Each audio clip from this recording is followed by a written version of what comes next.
Sí, se juega bastante y bueno, un buen equipo, la verdad que por eso está en la parte de arriba de la tabla y nosotros ya no nos jugamos nada, conseguimos la permanencia y quedan dos partidos un partido ahora de pasárselo bien, de disfrutar, que venimos a eso también. O que me comentabas antes, non? Que o equipo está na zona media, xa non pode subir nin baixar, por lo tanto agora mesmo xa espera que acabe a Liga. Sí, jugar el siguiente partido y lo que te dije antes, pasarlo bien, no llevar un golpe y preparar ya la siguiente temporada y a ver si para la siguiente temporada podemos dar un pasito más. O balance xeral deste ano, cal pode ser? Para mí fue un buen año.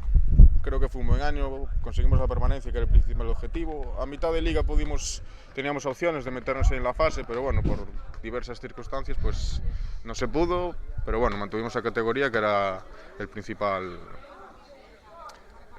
objetivo. ¿No? E tendo en conta a calidade os equipos que están na categoría, tampouco é unha empresa doada. No, nada. Hay muchos equipos en esta categoría que en primera darían el nivel.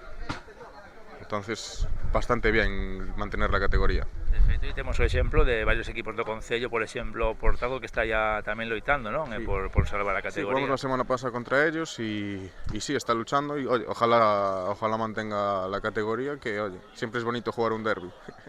E de cara ao ano que ven, cal é o objetivo que se marca o equipo? Pues como principalmente salvarse y si podemos aspirar a más, pues a todo lo que se pueda.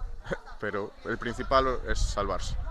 Pensas que chegará algún refuerzo, alguna fichaxe nova? Sí, tiene que llegar, porque este año seguramente tengamos alguna baja de jugadores que lo dejan o lo que sea y todos los años hay que renovar algo.